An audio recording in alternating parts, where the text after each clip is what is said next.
Vous connaissez l'expression, c'est la fin des haricots. Bon, ça peut marcher avec tous les fruits et les légumes, j'imagine. Et la fin des tomates arrive aussi. Et Roland Motte, on en parle avec vous. Bonjour. Bonjour Xavier. Eh oui, et on est au mois de septembre et la fin des tomates, c'est pour bientôt.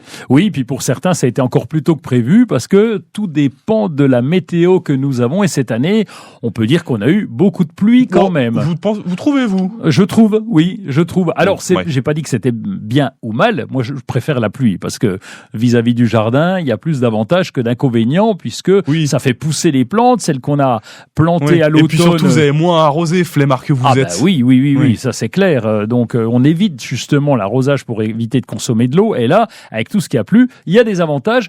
Un des inconvénients, c'est que le mildiou, ce champignon microscopique qui se développe sur les tomates, s'est véhiculé beaucoup plus rapidement. Et donc, à la moindre blessure, les tomates qui étaient à l'extérieur, eh bien là, elles ont pris un peu plus rapidement que d'habitude. On coupe donc là dès maintenant. Enfin, je pense qu'il faut le faire dès qu'on voit qu'il y a du mildiou, mais on coupe. Oui, on va essayer de récupérer les fruits parce que quand on a ce mildiou, ça commence par les feuilles, ça continue avec les tiges et ça peut aller sur le fruit qui devient totalement impropre à la consommation, il devient un peu brun, il pourrit et il est franchement, faut pas le manger, c'est vraiment très mauvais. Et donc on peut récolter les tomates quand elles sont encore vertes. Oui, bon, c'est pas super bon non plus là. Si, il y a moyen de faire des choses avec. Ah tiens. D'abord la confiture de tomates vertes, qui est très bonne. Mais ça c'est vraiment bon. J'en ai souvent entendu parler, mais ça c'est vraiment bon. Un matin, je vous inviterai à la maison pour goûter la confiture de tomates vertes parce que mais ça a un goût de tomate. Ben oui.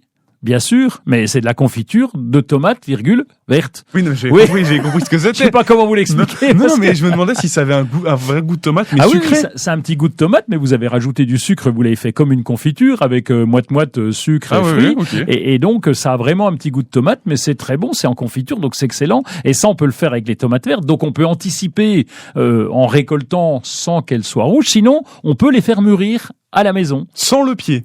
Sans le pied, sans rien. Donc, on va les emballer dans du papier journal.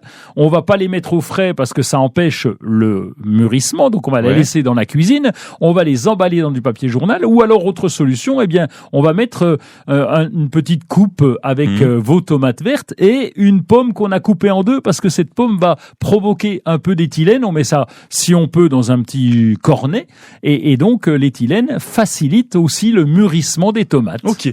On a dit que le pied c'était terminé, bonsoir, merci, à plus tard. On en fait quoi ? Alors oui, ça c'est embêtant parce que il est plein de mildiou, donc on sait que c'est un champignon microscopique qui a des spores qui sont capables de se développer. On va surtout pas les laisser au jardin. On va enlever tout ça pour éviter justement qu'il ne se propage. On va pas mettre ça au compost parce que si on réutilise le compost, eh bien tous ces spores vont se repropager. Là, on va remettre le compost. Donc en général, on a un tas exprès qui s'appelle le pourrissoir, qui est dans le fond du jardin et où on met les déchets. Oui, il faut avoir un grand jardin et on va tout dans le fond. On en met discrètement chez le voisin, mais ça se voit. Non. On est à la radio, là, Roland. On va pas donner c'est vrai. Oui, on peut pas le dire. Chez le voisin. Oui, discrètement. Évidemment, il voit rien. Tu vois rien.